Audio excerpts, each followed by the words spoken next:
Ang tanawing ito ay ganap na nagpapabulaan sa lahat ng aking 23 through taong pag-aaral.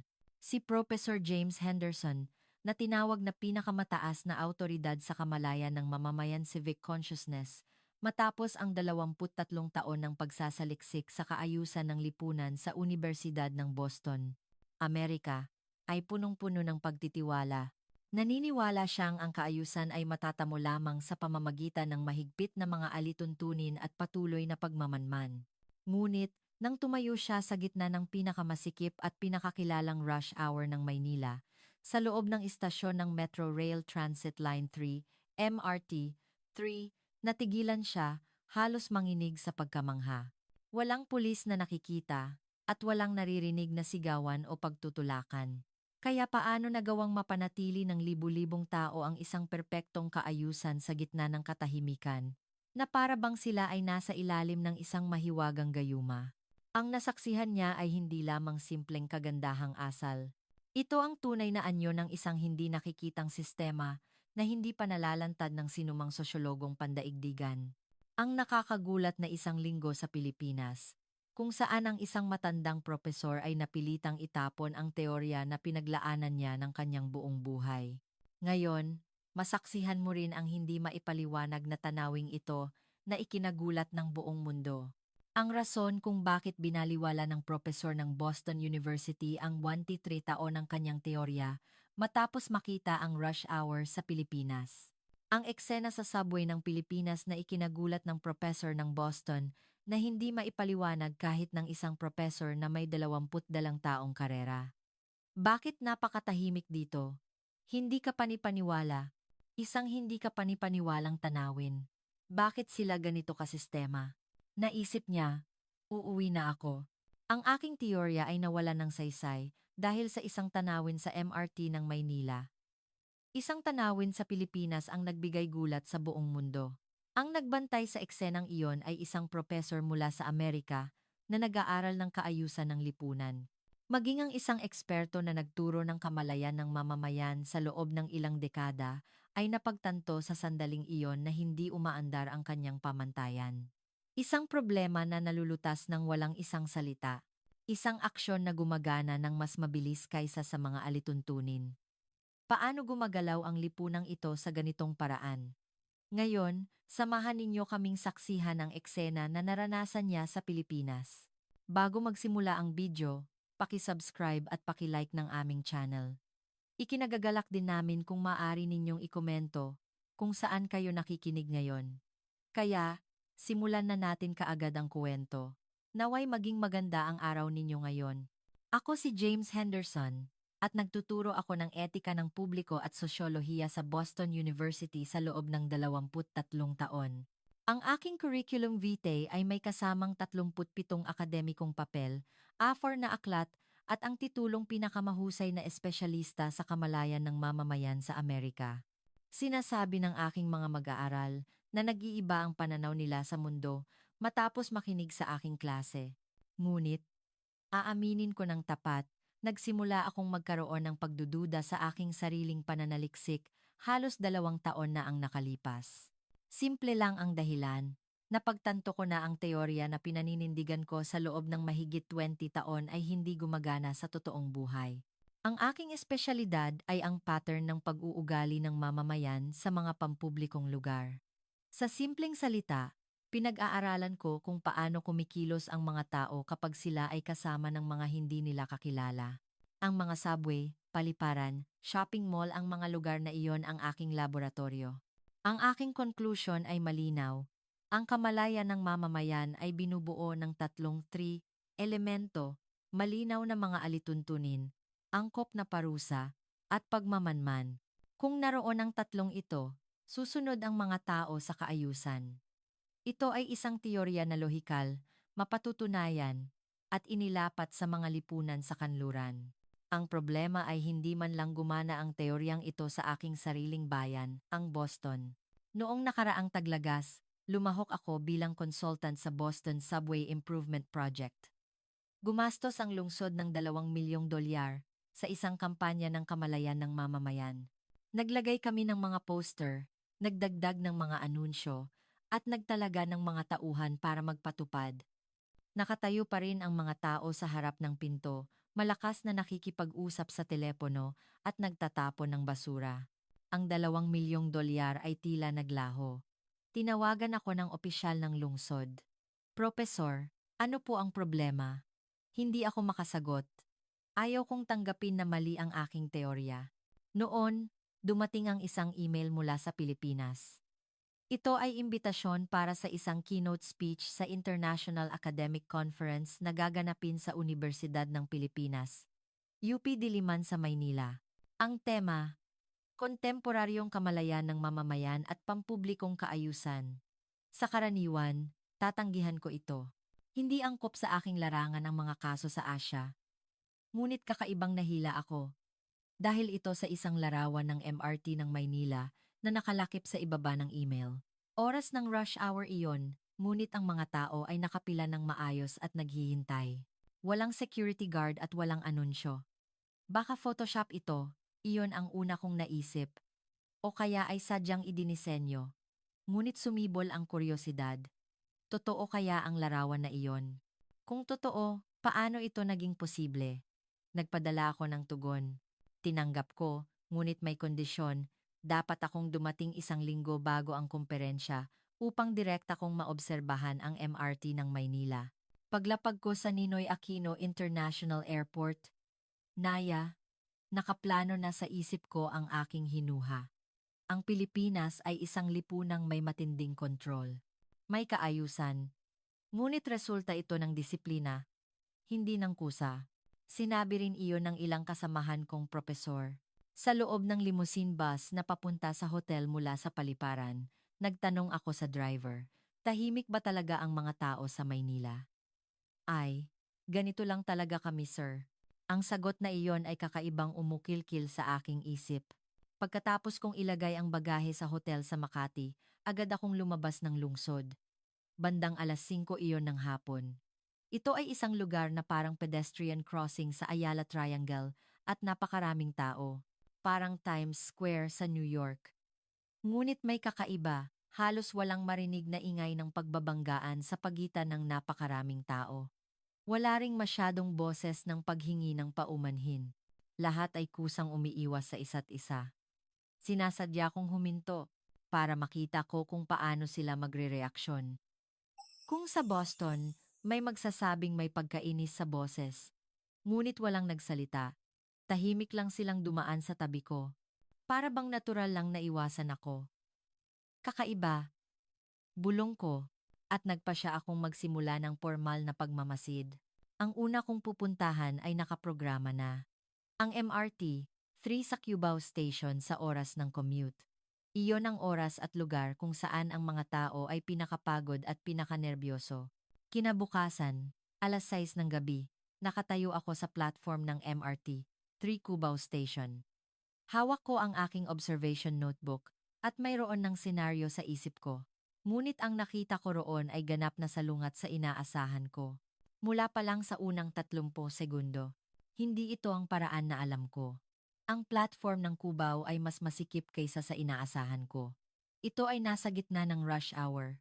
Ang bilis ng pagbaba ng mga tao sa hagdan ay unti-unting bumibilis. Mga salaryman na nakasuot ng suit, mga estudyante, at mga taong may dalang malalaking shopping bag lahat ay nagmamadali. Pumuwesto ako sa gitna ng platform. Ito ay isang magandang lugar para magmasid. Binuksan ko ang notebook at tumingin. 2 minuto na lang bago dumating ang susunod na tren. Kung sa Boston, ito ang pinakamagulong sandali. Nagsisimulang magsiksikan ang mga tao sa harap ng pinto. Tulad ng nakita ko sa subway ng New York, naghintay ako habang hawak ang panulat. Mag-uumpisa na ang pagtutulakan. Ngunit may kakaibang nangyari. Nang mangan-mangang bagsaan-baksan. Siguradong nagmamadali ang mga tao, pero walang nagtutulak. Walang naririnig na tunog ng pagbabanggaan ng mga bag o sigaw na excuse me. Lahat ay tahimik.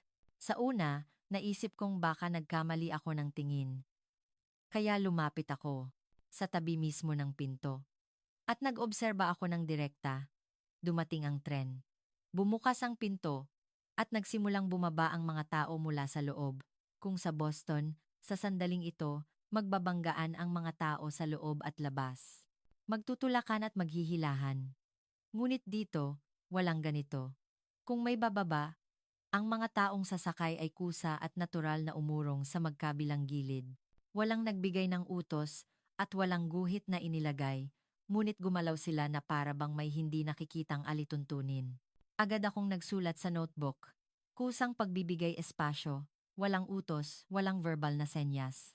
Matapos makababa ang lahat ng pasahero, nagsimula na ang pagsakay. Sumakay din ako. Gusto kong maranasan ito ng direkta. Ang loob ng coach ay masikip na at patuloy pa ring pumapasok ang mga tao. Kung sa Boston, sa parteng ito, may sisigaw ng malakas, pumaloob pa kayo. Sa halip, unti-unting gumalaw ang mga tao papasok. May kusa na nag-ikot ng bag sa harap ng katawan at may nagpalit ng hawak sa strap. Ang espasyo ay kusa at natural na inaayos. Ano ito? Bulong ko sa sarili ko. Hindi maipaliwanag ng teorya na pinag-aralan ko sa loob ng 23 taon ang ganitong sitwasyon. Walang puwersa, walang gabay, ngunit nananatili ang kaayusan. Nagpatuloy ako sa pagmamasid habang dumadaan kami sa dalawang istasyon. Ang ekspresyon ng mga tao, maging ang paraan nila ng paghawak sa kanilang tingin, at may isa akong natuklasan, walang tumitingin sa mata ng iba. Nakatingin sila sa smartphone, sa labas ng bintana, o nakayuko. Ngunit kasabay nito, alam ng bawat isa ang paligid. Kapag may tila bababa, nag-iiwan sila ng espasyo ng maaga, at kung may umuubo, umiiwas sila ng kaunti. Ito ay pakikipagtulungan na walang salita. Isang paraan na hindi ko pa nakita kailanman. Huminto ako sa pagsusulat at nanood na lang. Gusto kong tiyakin kung totoo ba ito. Baka espesyal lang ngayon. Baka nagkataon lang na mga taong may magandang asal ang nagsama-sama. Sa istasyon ng Taft Avenue, sinaseryoso akong nagkamali. Isang eksperimento bilang isang researcher. Nang bumukas ang pinto, nagkunwari akong bababa at biglang tumigil. Ganap kong hinarangan ang daanan. Mayroon siguro akong nasa 10 hanggang 12 tao sa likuran ko. Kung sa Boston, siguradong may protesta agad. At ang pakiramdam ng presyon sa likod, ang sign na may pagkadismaya, maging ang mahinang tapik sa balikat iyon ang inaasahan kong reaksyon. Ngunit walang nangyari. Huminto ang yabag sa likod at pansamantalang natigil ang galaw ng mga tao. At, dahan-dahan, talagang dahan-dahan, ang isang tao sa likod ay umalis sa gilid. Pagkatapos, ang ibang tao ay natural na nag-adjust ng distansya. Nang walang isang salita, na para bang ang tubig ay kusa lang dumadaloy kapag nakasalubong ng balakid. Sa sandaling iyon, kinilabutan ako. Hindi ito resulta ng pagsasanay. Hindi rin ito pinilit na kaayusan. Mayroong isang bagay na mas malalim na gumagana. Nagmadali akong lumabas ng platform at umupo ako sa bench at binuksan muli ang notebook. Kailangan kong ayusin ang eksena na nakita ko lang. Walang salita, walang visual na senyas. Inaayos bago pa man magkaroon ng komprontasyon. Nanginginig ang kamay ko habang hawak ang panulat. Hindi dahil sa excite, kundi dahil sa takot. Dahil naging tiyak na hindi gumagana dito ang teorya na binuo ko. Noon, dumating ang susunod na tren. Tumayo ako ulit at nagpatuloy sa pagmamasid. Kailangan kong tiyakin kung nagkataon lang ba ang nakita ko kanina. Ngunit pareho lang. Hindi, mas nakakagulat pa. Kahit na mas marami ang tao ngayon, umulit ang parehong pattern. Dito ko lang napagtanto na hindi ito nagkataon. At malinaw na may isang bagay na gumagana sa lipunang ito na hindi ko alam. Ngunit hindi pa ako sigurado. Baka espesyal lang talaga ang araw na ito. Isinara ko ang notebook at sumakay ulit sa tren. Sa pagkakataong ito, sa ibang linya, ang LRT Line 1. Gusto kong makita kung lilitaw ba ang parehong pattern sa ibang linya. Ngunit nang bumukas ang pinto sa susunod na istasyon, ang tanawing naganap sa harap ko ay mas mahirap intindihin kaysa kanina, at ito ay sa loob lang ng 3 segundo. Ito ang istasyon ng EDSA, Taft Avenue LRT Station. Pagbukas ng pinto, nasaksihan ko ng sabay-sabay ang 3 bagay sa loob ng 3 segundo. Una, isang matandang nakasakay sa wheelchair ang aakyat mula sa platform. Pangalawa, isang babae na nasa harap ko ang nagmamadaling bumaba. Pangatlo, may hindi bababa sa 20 taong naghihintay sa likuran ko na sasakay. Kung sa Boston, ang sitwasyong ito ay agad nahahantong sa kaguluhan. Magkakaroon ng pagtutulakan kung sino ang mauuna at kung sino ang may priority. Baka tumakbo pa ang station attendant. Ngunit sa loob ng 3 segundo, naayos ang lahat. Nauna ang babae na bumaba. Mabilis, ngunit hindi tumatakbo. Nang tuluyan na siyang nakalabas ng platform, dahan-dahang sumakay ang matanda na nakasakay sa wheelchair. Samantala, ang mga tao sa likod ay kusang umatras ng isang hakbang. Binigyan nila ng sapat na espasyo. Nang tuluyan nang nakapasok ang matanda, saka palang nagsimulang sumakay ang ibang tao. Nang sunod-sunod, walang pagtutulak at walang pagmamadali. Tulala akong nanood sa tanawing iyon. Walang nagbigay ng direksyon at walang anunsyo, ngunit gumalaw sila na para bang lahat sila ay nagbasa ng parehong script. Paano ito nangyari? Hindi ako makapagsalita. Hindi ko alam kung ano ang isusulat sa aking notebook. Wala sa aking isip ang theoretical na balangkas para ipaliwanag ang sitwasyong ito. Umalis ang tren at patuloy akong nakatayo sa loob. Sa pagkakataong ito, nag-focus ako sa karanasan kaysa sa pagmamasid. Gusto kong maging bahagi mismo ng sistemang ito. Ang susunod na istasyon ay Baklaran. Hindi kasing dami noong rush hour, ngunit marami pa rin ang tao. Sinasadya kong tumayo sa tapat mismo ng pinto bago pa man ito bumukas. Posisyon iyon na haharapin ko ang mga taong bababa. Kapag tumayo ka sa ganoong posisyon sa Boston, maiinis ang mga taong bababa. Magsasabi sila ng pakiusap, umalis ka naman, o sa mas malala, itutulak ka at dadaan. Inaasahan ko ang reaksyong iyon. O, sa totoo lang, hinahangad ko ang reaksyong iyon. Gusto kong makumpirma na pareho lang ang mga tao kahit saan. Kung naiinis sila, ipapahayag nila. Bumukas ang pinto. Tumayo sa harap ko ang mga taong bababa. Nag-alinlangan ng isang saglit ang isa sa kanila. May sasabihin na siya, naisip ko. Ngunit wala siyang sinabi. Sa halip, inilihis niya ang kanyang tingin ng bahagya sa gilid at tahimik na dumaan sa kaliwang espasyo ko. Ganoon din ang iba. Natural silang dumaloy sa kanan at kaliwa. Sa proseso, sumagi ng kaunti sa balikat ko ang bag ng isang tao. Kaunting-kaunti, isang kontak lang na ipapasa-pasa lang kung sa Boston. Ngunit, lumingon ang taong iyon. Nagtama ang aming tingin at bahagya siyang yumuko. Isang slight bow. Sa sandaling iyon, napuno ng damdamin ang aking dibdib. Hindi ko maipaliwanag ang dahilan. Tanging ang pakiramdam lang na may mahalagang bagay akong nasasaksihan na hindi ko napansin noon. Nagsara ulit ang pinto at umalis ang tren. Hawak ko ang strap at muling nagmasid sa mga tao sa paligid. Sa pagkakataong ito, sa ibang anggulo, tiningnan ko ang ekspresyon ng mga tao. May mukhang pagod, may natutulog, may focus sa smartphone, iba-iba sila. Hindi sila mukhang espesyal na masaya. At hindi rin espesyal na malungkot. Ngunit isa lang ang pare-pareho. Bawat isa ay nagsisikap na bawasan ang kanilang espasyo. Hinihila ang bag sa harap ng katawan, idinidikit ang braso sa katawan, at iniiwasan ang tingin para hindi magbanggaan.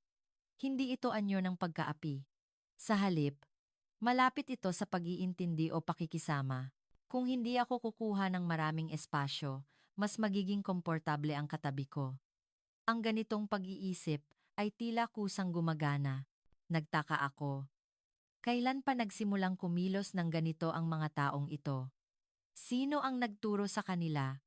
O natutunan ba ito ng natural? Sa istasyon ng monumento, sumakay ang grupo ng mga estudyante sa high school, mga 10 o higit pa. Inasahan kong magiging maingay sila. Sa Amerika, karaniwan ng malakas mag-ingay ang mga ganyang edad. Ngunit tahimik ang mga bata. Nakikipag-ugnayan sila sa tingin lang sa isa't isa at paminsan-minsan ay nagbubulungan. Kapag tumawa, pumapatay sila ng boses. Inaapi ba sila? Iyon ang una kong naisip. Ngunit hindi ganoon ang ekspresyon ng mga bata. Natural lang ito. Para bang natural lang sa kanila ang kumilos ng ganoon tulad ng pag-inom ng tubig o paghinga. Doon ko lang nagsimulang maintindihan ang isang bagay. Hindi lang ito issue ng isang lipunan na may magandang asal. Mayroong isang bagay na mas struktural.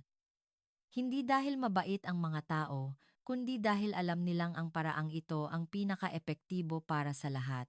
Kung ang isang tao ay sumigaw ng malakas, 10 tao ang maaabala. At kung ang isang tao ay kukuha ng maraming espasyo, 5 tao ang sisikip. Kaya lahat ay nag-adjust ng kaunti. Walang salita, walang puwersa. Dahil lang sa ito ay makatwiran. Nang bumalik ako sa Cubao Station, ganap na nag-iiba ang pananaw ko. Ibang-iba sa loob ng 2 oras kanina. Hindi na lang ako simpleng nag-oobserba. Ako ay isang estudyante na nagsisimula ng maunawaan ang prinsipyo kung paano gumagana ang sistemang ito. Lumabas ako sa platform at umupo ulit sa bench. Binuksan ko ang notebook, ngunit hindi ako makapagsulat. Nanginginig ang kamay ko. Hindi dahil sa excite, kundi dahil sa takot at kasabay nito, paggalang. Hindi gumana dito ang teorya ng kamalayan ng mamamayan na itinuro ko sa loob ng 23 taon. Walang alituntunin, walang parusa, at walang pagmamanman, ngunit nananatili ang kaayusan. Hindi. Hindi na angkop ang salitang kaayusan. Or, ito ay armonya, hindi order, at kusa, hindi puwersa. Noon, dumaan sa tabi ko ang isang matanda. May dala siyang mabigat na bagahe, at parang matutumba na siya. Sa reflex, tumayo ako para tulungan. Ngunit bago ako makakilos, nauna nang lumapit ang isang binata na nasa tabi ko at inalalayan ang bagahe. Walang isang salita. Ang matanda ay yumuko lang ng walang salita at ang lalaki ay naglakad lang kasama niya patungo sa hagdan. Tulala kong tiningnan ang kanilang likod. At biglang pumasok sa isip ko ang isang kaisipan. Paano natutunan ng mga taong ito ang ganitong paraan ng pagkilos? Hindi ako nakatulog ng gabing iyon sa hotel. Binuksan ko ang notebook sa mesa at sinubukan kong ayusin ang mga nakita ko. Ngunit humihinto ang kamay ko tuwing hahawakan ko ang panulat. Hindi ko alam kung paano ipapaliwanag o iisa-isahin. Malinaw ang aking metodolohiya sa pananaliksik, pagmamasid, pagkilala ng pattern, pagsusuri ng sanhi. Teorya. Sa loob ng 23 taon, sinunod ko ang pagkakasunod-sunod na ito.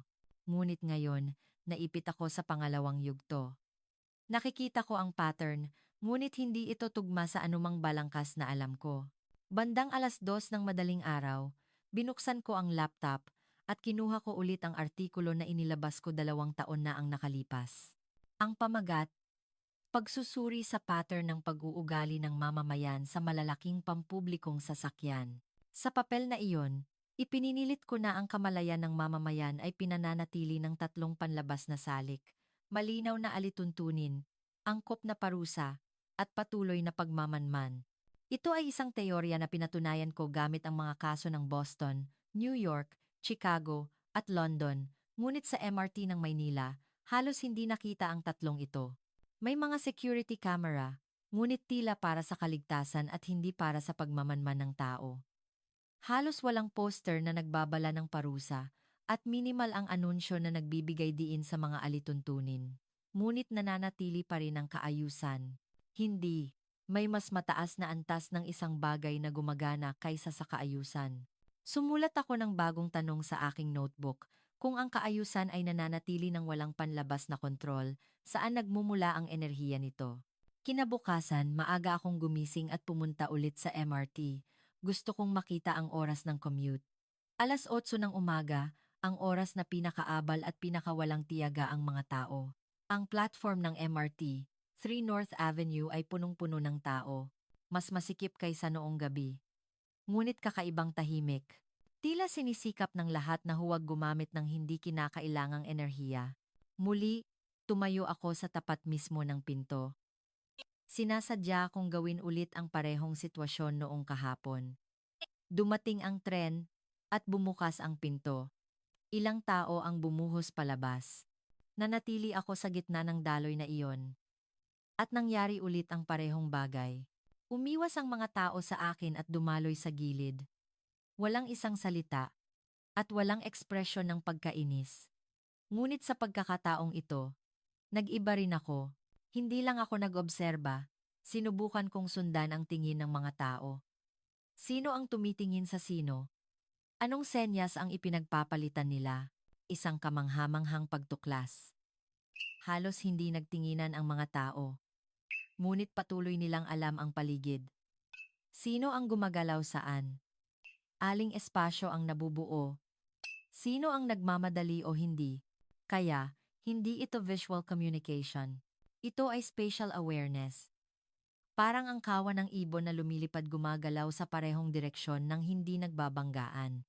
Sumakay ako at hinawakan ng strap.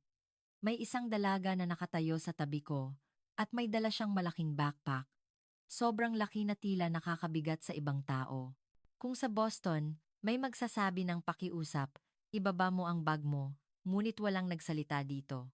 Sa halip, kusa siyang nag-ikot ng backpack sa harap. Walang humihingi. Natural lang na para bang iyon ang nararapat. Sa sandaling iyon, napagtanto ko ang isang mahalagang bagay. Para sa mga taong ito, hindi choice ang pag-iintindi o pakikisama. Ito ay default. Tulad ng paunang setting ng computer program, isang bagay na kusang gumagana kahit hindi mo iset. Sa Amerika, kapag nagtuturo kami ng kamalayan ng mamamayan, sinasabi namin, maging considerate sa iba, dahil iyon ang tamang gawin. Idinidiin namin ang moral obligation. Ngunit dito, hindi tila kinakailangan ang ganoong paliwanag. Nag-iingat sila dahil kung hindi sila mag-iingat, magiging inefficient ang buong sistema. Ito ay rasyonalidad, hindi moralidad. Sa MRT, 3 Araneta Center Cubao Station, nasaksihan ko pa ang isang eksena. Nang bumukas ang pinto, may isang lalaki na may tulak na baby stroller ang sinubukang sumakay. Ang loob ay siksikan na. Kung sa Boston may magsasabing, pakiusap, sumakay na lang kayo sa susunod. Nakita ko na ang ganoong sitwasyon sa New York. Unti-unting pumaloob pa ang mga tao. Walang nag-utos. At walang anunsyo. Sa ganoong paraan, nabuo ang espasyo at nakapasok ang stroller. Sa proseso, walang nagpalitan ng kahit isang salita. Ang lalaking may tulak ng stroller ay hindi rin nagpasalamat ng espesyal. Tahimik lang siyang pumasok at humawak sa hawakan, tulad ng iba. Kakaiba ito. Sa Amerika, sasabihin mo man lang ang thank you. Ngunit dito, hindi na kailangan ang salitang iyon. Dahil hindi sila tumulong. Ginawa lang nila ang nararapat. Doon ko lang nagsimulang maintindihan. Ang kamalayan ng mamamayan sa lipunang ito ay hindi virtue. Ito ay duty. Isang essential element para gumana ng maayos ang lipunan. Matapos bumaba sa Quezon Avenue Station, umupo ako sa isang cafe sa loob ng istasyon. Umorder ako ng kape at binuksan ulit ang notebook. Sa pagkakataong ito, marami akong isusulat. Ang kamalayan ng mamamayan sa Maynila ay nagmumula sa internal agreement, hindi sa external control. Ang pakikisama ay isang efficient choice, hindi isang moral choice. Ang kaayusan ay kusa na pinananatili, hindi pinipilit. Habang nagsusulat ako gamit ang panulat, hindi pa rin ako sigurado. Ito ba talaga ang tamang paliwanag? O nakikita ko lang ba ang gusto kong makita? Noon, narinig ko ang pag-uusap ng dalawang estudyante sa tabi ng mesa ko.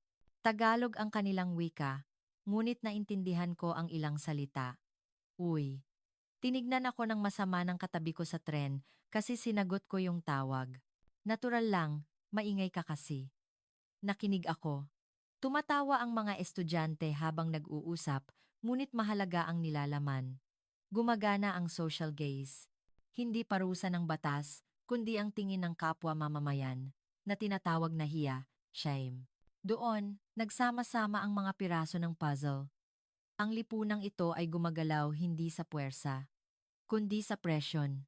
Hindi presyon ng batas, kundi presyon ng pag-asa at tingin sa isa't isa. Ito ay pakikisama, ngunit mayroon pa ring hindi maipaliwanag. Kaya, saan nagsimula ang presyon na ito? Sino ang unang lumikha ng pamantayang ito? At paano nagawa ng buong bansa na magkaroon ng parehong pamantayan? Sa pangatlong araw, inabutan ako ng ulan sa umaga. Hindi ako nagdala ng payong. Maaraw nang umalis ako sa hotel, ngunit biglang bumuhos ang ulan paglabas ko sa MRT. Isang tipikal na biglang pagbuhos ng ulan, tropical downpour. Sumilong ako sa ilalim ng awning ng isang tindahan. May ilang tao na ring sumisilong sa tabi ko. Lahat ay walang payong. May ekspresyon ng pagkadismaya, tulad ko. Noon, lumabas mula sa isang convenience store, ang isang nasa katamtamang edad na lalaki. May dala siyang 3 payong. At nang walang anumang salita, inabot niya ang isa sa amin. Tumanggap din ako. Magkano po? Tanong ko. Natural lang na isipin kong dapat akong magbayad. Ngunit umiling ang lalaki. Ayos lang. Gamitin niyo na lang po. At umalis siya habang may sarili siyang payong. Tulala akong tumingin sa kanyang likod. Ganoon din ang ibang tao sa tabi ko. Tumanggap lang sila ng payong. Halos hindi ito mangyayari sa Boston. Kung mangyayari man, magiging isang kuwento ng kabutihan na ilalabas sa news. Ngunit dito, walang kumuha ng larawan, walang nagpost sa social media, at walang nagsabi sa mga tao sa paligid. Tinanggap lang nila na para bang, nangyayari pala ang ganito. Habang naglalakad ako gamit ang payong na iyon, patuloy akong nag-iisip. Bakit ginawa iyon ng lalaki? Dahil ba sa moral obligation? O may iba pang rason? At bigla kong napagtanto. Hindi kabutihan ang ginawa ng lalaking iyon. Nilutas niya ang isang problema. May mga taong nababasa at may paraan siya para lutasin kaya ginawa lang niya. Hindi para sa moral satisfaction, kundi para alisin ang inefficiency ng sitwasyon. Buong hapon akong nag-isip tungkol doon. At pumasok sa isip ko ang daan-daang aklat sa aking istante sa laboratorio. Mga aklat na nagpapaliwanag ng kamalayan ng mamamayan bilang isyu ng personal na tagumpay. Ang mabuting lipunan ay ang lipunan na may maraming mababait na tao. Ang maayos na lipunan ay nilikha ng mga matitino at malalakas na tao. Ang edukasyon sa moralidad ang magpapataas ng kamalayan ng mamamayan. Hindi lahat mali ang mga salitang iyon. Ngunit hindi kumpleto. Ang nakita ko sa Maynila ay hindi ganoong antas. Sumakay ulit ako sa MRT. Sa pagkakataong ito, ang MRT, 3 buong linya, mula North Avenue hanggang Taft. Sa loob ng coach, nagmasid ako sa mga tao. Sa pagkakataong ito, sinubukan kong makita ang personalidad. Mukha ba siyang mabait? Mukha ba siyang makasarili? Sa totoo lang, hindi naman. May mukhang pagod, may mukhang naiinis, may mukhang walang ekspresyon, iba-iba sila, walang mukhang espesyal na mabait. Ngunit pare-pareho ang kanilang aksyon. Bawat isa ay nag-adjust ng kaunti ng espasyo, pumapatay ng ingay, at umiiwas sa banggaan. Walang kinalaman sa kanilang ekspresyon. Doon ko napagtanto. Hindi ito issue ng personalidad. Halos hindi kilala ng mga tao ang isa't isa, at halos walang posibilidad na magkita ulit. Sa kabila nito, nakakamangha ang pagkakapareho ng kanilang pagkilos. Hindi dahil magkaibigan sila, kundi dahil magkasama sila sa iisang sistema. Ito ang eksaktong bagay na hindi ko napansin sa loob ng 10 taon. Palagi kong sinisikap na baguhin ang tao. Gawing mas mabait, mas considerate, ngunit ang Maynila ay naglagay ng sistema para natural na maging considerate ang mga tao. Nang bumaba ako sa Taft Avenue at umakyat sa hagdan, may isang matandang babae na dahan-dahang umaakyat sa harap. May dala rin siyang bagahe. Nang bumaba ay nagkumpo din Taft Avenue. Nagkaroon ng pila ng mga tao sa likod, ngunit walang sinubukang mag-overtake. Kung sa Boston, aalis sa gilid ang mga tao at aakyat ng mabilis. Dahil nag-iisip sila na sayang ang oras. Ngunit dito, lahat ay sumunod sa bilis ng matanda. Ang isang binata na nasa dulong likod ay lumabas at kinuha ang bagahe ng matanda. Nagpasalamat ang matanda, at ang lalaki ay yumuko lang ng bahagya. Habang tinitingnan ko ang eksenang iyon, naisip ko, tumulong ba ang lalaking iyon dahil mabait siya o dahil hinusgahan niya na ito ang efficient? Ang sagot ay malamang pareho. Ngunit ang mahalaga ay, kung hindi siya tumulong, lahat ng tao sa likod ay maaabala. Kaya tumulong siya. Dahil ganyan ang disenyo ng sistema. Nang bumalik ako sa hotel ng gabing iyon, binuksan ko ulit ang notebook At sa unang pagkakataon, sumulat ako ng may tiwala. Ang kamalayan ng mamamayan sa Maynila ay hindi personal virtue, kundi social design. Matapos isulat ang pangungusap na iyon, lahat ng nakita ko sa loob ng 3 araw ay naipaliwanag. Bakit walang sumisigaw? Bakit walang nagkokompronta? Bakit natural ang kaayusan? Hindi dahil espesyal na mabait ang mga tao, kundi dahil ginawa ng lipunan ang mga tao na kumilos ng ganoon. Para ang mabuting pagkilos ay maging pinakamakatwiran. Para sa individual at sa kabuuan. Sa Amerika, tinuturuan ko ang aking mga mag-aaral. Maging mabuting tao. Maging considerate sa iba. Isang moral appeal. Ngunit ang Maynila ay nagsasabi, kung gagawin niyo ito, lahat kayo ay magiging komportable. Isang rational persuasion. At ngayon, alam kong ang huli ay mas makapangyarihan. Bandang 11:00 ng gabi, binuksan ko ang laptop at sumulat ng email sa aking kasamahan na professor sa Boston. Ang pamagat, ang hindi namin napansin. Nag-alinlangan ako ng kaunti matapos kong isulat ang email. Kung ipapadala ko ito, itatatwa ko ang sarili kong pananaliksik. Ngunit ipinadala ko. Dahil mas mahalaga ang katotohanan bilang isang researcher. Mabilis dumating ang tugon. Sumulat ang aking kasamahan, tila may malaki kang natuklasan. Ngunit mag-ingat ka. Kailangan pang tiyakin kung sistema ba talaga iyan o kultural na pagiging natatangi. Tama siya. Kalahati pa lang ang naintindihan ko.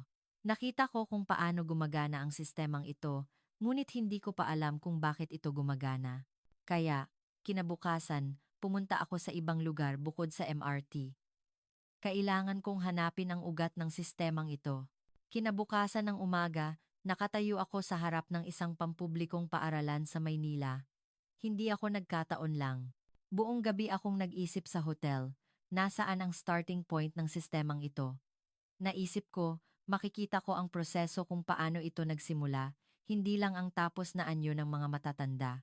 8:00 ng umaga, oras ng pagpasok. Ang mga bata ay naglalakad ng 3 o 5. Umupo ako sa isang cafe na katapat ng pangunahing gate ng paaralan at tumingin sa labas ng bintana. Ang una kong napansin ay ang tawiran ng pedestrian. Nang magbago ang signal, nagsimulang tumawid ang mga bata, ngunit walang tumakbo, kahit mukhang nagmamadali. Sisigaw ang mga guro. Nadahan-dahan. Ngunit hindi kinakailangan ang ganoong utos dito. Ang pangalawa ay ang tindahan ng mga gamit paaralan. Pumasok ang mga bata para bumili ng gamit, ngunit nakapila sila. Hindi hiningi ng vendor at hindi pinagmamasdan ng guro. Nang sinubukan ng isang bata na sumingit, tahimik na itinuro ng kaibigan ang likod. Nag-ekspresyon ang bata ng ay, oo nga, at pumunta sa dulong likod. Na para bang natural lang ito. Uminom ako ng kape at nagmasid ng mga 1 oras sa tanawing iyon, at naging sigurado ako. Hindi lang ito maipaliwanag ng itinuturo sa paaralan. Sobra itong natural. Ang mga bata ay kumikilos tulad ng matatanda. Hindi, mas tama siguro na ang mga matatanda ay kumikilos tulad ng mga bata dahil pinapanatili nila ang paraan na natutunan nila noong bata pa sila. Umalis ako sa cafe at naglakad patungo sa isang kalapit na parke. Maraming matatanda roon. May nag-iihersisyo, may nakaupo sa bench, at may naglalakad. May isang matanda na gumagamit ng exercise equipment, at may isa pang matanda na naghihintay sa tabi. Pagkalipas ng mga 30 minuto, nang matapos ang unang matanda, sinimulang gamitin ng pangalawang matanda. Walang usapan. Tapos na po? Opo. Sige, gamitin niyo na po.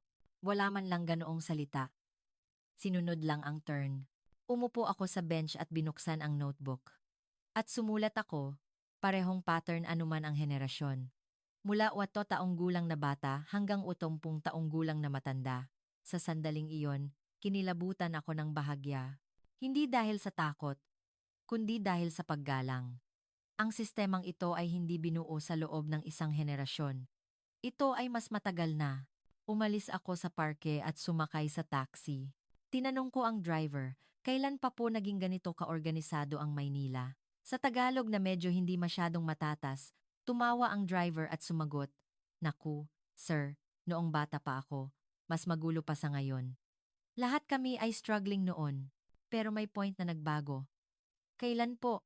Siguro noong end ng martial law, noong economic growth, noong maraming dayuhan ang dumating para sa events. Nahihiya siguro kami kaya nagsimula kaming mag-ingat. Tumango ako. Martial law era. Ilang dekada na ang nakalipas. Hindi ako makapaniwala na posible ang ganitong pagbabago sa loob ng isang henerasyon. Nang hapong iyon, pumunta ako sa National Library sa Maynila. Naghanap ako ng mga aklat na may kinalaman sa Pilipinas na nakasulat sa Ingles. Sosyolohiya, kultura, kasaysayan. May isang aklat na pumukaw sa aking pansin. Ang pamagat, Pagbabago ng Pilipinas, mula sa kaguluhan patungo sa kaayusan. Binuksan ko ang aklat at nagsimulang magbasa. At nagulat ako. May mga larawan ng Maynila noong 1950s at 60s. Masikip ang mga kalye, kaunti ang MRT, at ang mga tao ay nakatayo ng walang sense of direction. Ngunit ang mga larawan noong 2000s ay ganap na iba. Ito ang Maynila na nakikita ko ngayon. Malinis, organized, at maayos. Nakakagulat na ang ganitong pagbabago ay nangyari sa loob lamang ng ilang dekada. At bigla kong napagtanto, hindi ito nangyari ng natural. May sadyang lumikha nito. Maaaring ang gobyerno, ang sektor ng edukasyon, o kaya ang mga mamamayan mismo. Ngunit ang malinaw ay resulta ito ng pagsisikap. Isinara ko ang aklat at lumabas. Sa pagkakataong ito, ibang pananaw ang tingin ko sa Maynila.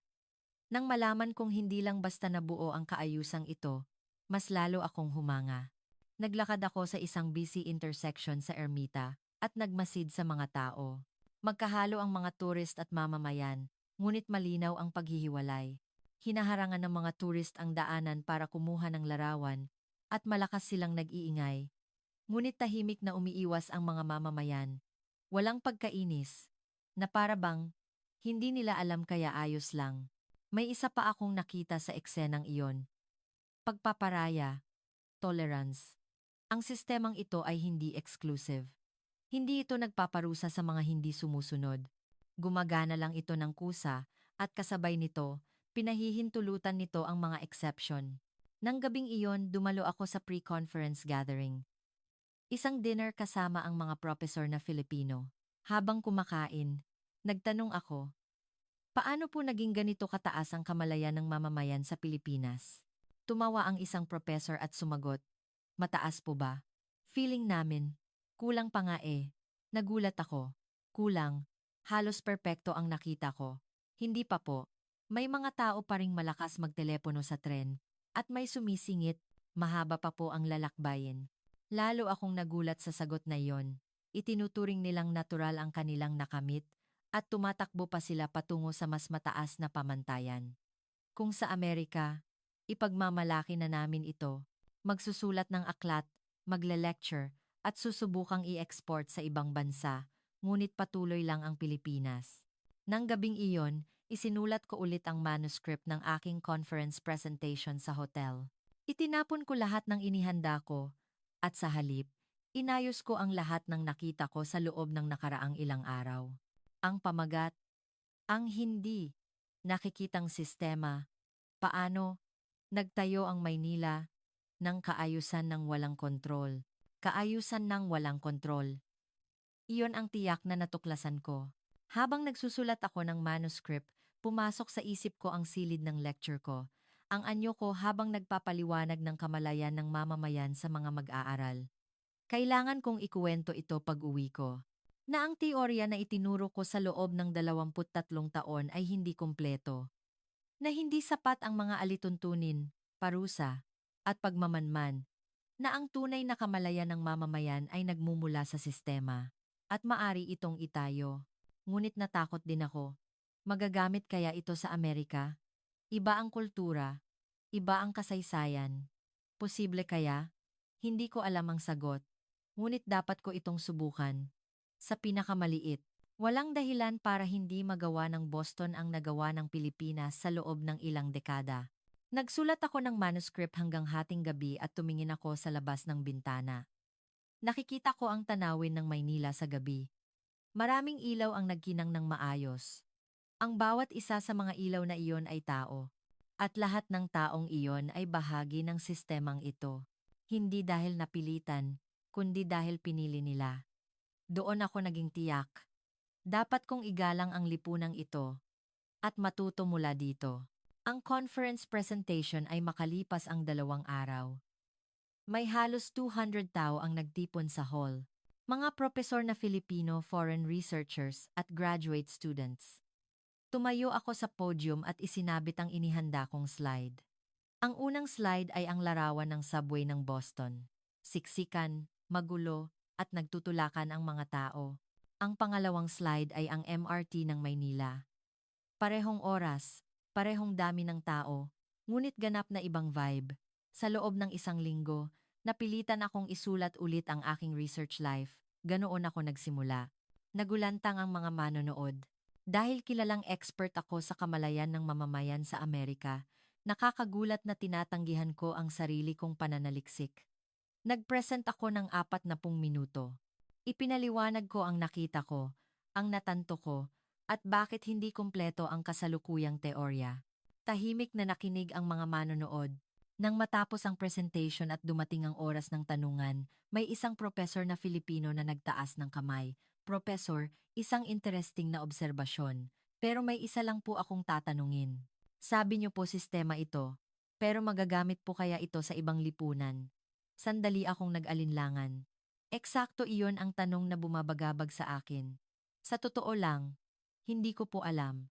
Pero hindi ko rin po masasabing imposible. Dahil narinig ko po na iba rin ang Pilipinas noon. Ang sagot na iyon ay nagbigay sa akin ng pag-asa. Ang ginawa ay nangangahulugang magagawa rin ito sa ibang lugar. Pagkatapos ng conference, nagkape ako kasama ang ilang professor. Sa pagkakataong iyon, maingat na nagsalita ang isang professor. Professor, may gusto lang po sana akong sabihin. Hindi po perpekto ang aming lipunan. Ang nakita niyo po ay ang magandang bahagi, pero may presyon din po sa likod niyan. Nakinig ako. Halimbawa po, yung culture ng takot na mapansin. May kasabihan po kami, ang palayok na nakausli ay tatamaan. Kapag gumawa ka ng iba sa iba, titingnan ka, kaya marami po ang nagtatago ng kanilang opinyon. Hindi po ito laging mabuti. Isang mahalagang punto. 1 linggo akong tumingin sa positibong bahagi lang. Hindi ko naisip kung ano ang kapalit ng sistemang ito. Maraming salamat. Iyan po ang parte na hindi ko napansin. Hindi po. Mahalaga rin po ang inyong perspective. Nakita niyo po ang bago sa bagay na natural na sa amin. Nang hapong iyon, sumakay ulit ako sa MRT. Ito na ang huling beses na sasakay ako sa tren sa Maynila. Sa umaga bukas, babalik na ako sa Boston. MRT, 3 Cubao Station.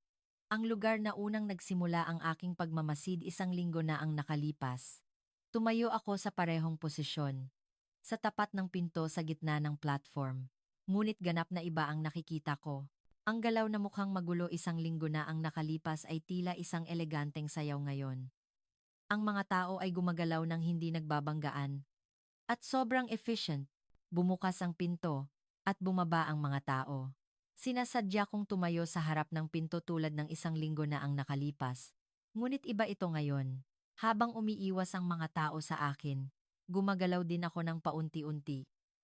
Natural. Habang nagmamasid ako sa sistemang ito sa loob ng 1 linggo, natuto rin ang katawan ko. Sa pamamagitan lang ng paulit-ulit na exposure, natural na natututo ang mga tao na umayon. Sa loob ng tren, tumingin ako sa paligid. Isang tanawin na hindi ko na mabilang kung ilang beses ko nang nakita sa loob ng nakaraang linggo. Ngunit iba ang tingin ngayon. Ang office worker na mukhang pagod ay nakaikot pa rin ng bag sa harap. Ang estudyanteng natutulog ay nagsisikap na huwag sumandal sa iba. Ang babaeng nakatingin sa smartphone ay pinatay ang tunog. At ang lalaking nakikipag-usap sa telepono ay pinahina ang boses ng husto. Lahat ay pagod at may kani-kaniyang problema, ngunit sa kabila nito, nananatili ang minimum consideration na ito. Bigla kong naisip ang mga mag-aaral ko sa lecture hall. Professor, selfish po ba talaga ang mga tao? Paano po sila magkakaroon ng kamalayan ng mamamayan? Madalas akong makatanggap ng ganoong tanong. Ngayon, Pakiramdam ko ay kaya ko nang sumagot. Ang tao ay selfish, ngunit rational din. Kung alam nilang ang kooperasyon ay kapaki-pakinabang sa lahat, makikipagtulungan sila. Nakita ko pa ang isang eksena sa Taft Avenue Station. Isang batang ina ang sinubukang sumakay habang tinutulak ang stroller, ngunit naipit ang gulong sa gap ng pinto. Nag-alala ang ekspresyon niya. Ang pinto ay malapit ng magsara. Noon, mabilis na binuhat ng isang lalaki sa tabi niya ang stroller. Sa kabilang gilid, may isa pang tao na humarang sa pinto. Ligtas na nakapasok ang stroller at nagsara ang pinto. Walang usapan. Nang magpasalamat ang ina, bahagya lang yumuko ang dalawang lalaki at bumalik sila sa kani-kaniyang pwesto. Naramdaman kong naluha ako sa eksenang iyon. Mahirap ipaliwanag ang dahilan. Para lang itong pakiramdam ng completion na ganap ko nang naintindihan kung paano gumagana ang lipunang ito. Bumaba ako sa Quezon Avenue at dahan-dahang naglakad sa platform sa huling pagkakataon. Tiningnan ko ang anunsyo na nakapaskil sa dingding. Magbigay daan. Panatilihin ang magandang asal. Isang linggo na ang nakalipas, mukha itong puwersa. Ngunit ngayon, iba na. Hindi ito utos, kundi pagkumpirma. Ganito tayo gumagawa, hindi ba? Tama, hindi ba? Habang umaakyat ako sa hagdan, naisip ko, magagamit kaya ito sa Boston. Sa totoo lang, hindi ako sigurado. Iba ang kultura, iba ang personal history, at iba ang kasaysayan. Ngunit dapat kong subukan. Sa pinakamaliit, kung nagawa ng Pilipinas, magagawa rin ng ibang bansa. Kahit matagalan. Nang gabing iyon, huling nag-empake ako. Habang inilalagay ko ang notebook sa bag, binuksan ko ito. Puno ng notes ang isinulat ko sa loob ng isang linggo. Sa unang pahina, nakasulat, may kaayusan, ngunit hindi sa paraan na alam ko. Sa huling pahina, sumulat ako, ang kamalayan ng mamamayan ay maaring likhain, ngunit hindi sa puwersa. Isinara ko ang notebook at tumingin sa labas ng bintana. Ang mga ilaw ng Maynila ay nagniningning pa rin. Bukas, aalis na ako, ngunit matagal na mananatili ang alaalang ito. Hindi lang mananatili. Ganap na babaguhin nito ang direksyon ng aking pananaliksik. At babaguhin din nito ang aking lecture at ang aking buhay. Humiga ako sa kama at nag-isip. Ano ang gagawin ko bukas? Ang sagot ay nakadesisyon na. Nang sumunod na umaga, papunta sa paliparan. May 2 oras pa ako bago ang oras ng limousine bus. Nag-check out ako sa hotel at nagpasya akong sumakay ulit sa MRT sa huling pagkakataon. Mula Cubao patungo sa Taft at pabalik. Hila-hila ko ang aking suitcase habang bumababa sa hagdan, ngunit hindi na ako naging unfamiliar. Wala na ang tensyon ng unang araw, isang linggo na ang nakalipas, o ang distansya bilang observer. Pakiramdam ko ay isa na lang ako sa araw-araw na buhay ng lungsod na ito. Nang tumayo ako sa platform, bigla kong napagtanto. Kusa akong nakapila. Nang hindi sinasadya, ang suitcase ay nakatayo sa gilid ko para hindi makasagabal sa katabi ko. Kailan pa ako nagsimulang kumilos ng ganito? Tinanong ko ang sarili ko, ngunit hindi ko alam ang sagot. Kusa lang akong natuto. Sa loob lang ng maikling panahon ng isang linggo, dumating ang tren. Bumukas ang pinto, at bumaba ang mga tao. Nakihalubilo ako sa pagitan ng mga taong sasakay, at pumasok. Sa pagkakataong ito, hindi na ako nag-obserba. Naranasan ko lang. Medyo nakakuha ako ng espasyo dahil sa suitcase, ngunit natural na inayos ng mga tao sa paligid ang kanilang distansya. Walang salita. Sinubukan ko ring bawasan ang aking espasyo ng husto. Hindi dahil sa nahihiya ako, kundi dahil iyon ang natural na pakiramdam. Sa EDSA Taft Station, sumakay ang isang grupo ng mga estudyante sa kolehiyo. 6, asti sila. At lahat sila ay may malalaking backpack. Mukhang field trip sila. Kung sa Boston, maingay sana sila. Masaya, maingay na tawanan, at magbibiruan. Ngunit tahimik sila. Nakipag-usap sila. Siyempre, ngunit pinahinaan nila ang boses para sila lang ang makarinig. Paminsan-minsan, tinatakpan nila ang bibig kapag tumatawa. Habang tinitingnan ko sila, naisip ko, inaapi ba ang mga bata na iyan o considerate sila? Ang ekspresyon nila ang nagbigay ng sagot. Mukha silang masaya, hindi oppressed, kundi natural lang. Tulad ng natural lang sa akin na itayo ang suitcase ko sa gilid. Dumating kami sa Baclaran Station. Bumababa ako at naglakad sa loob ng istasyon ng sandali.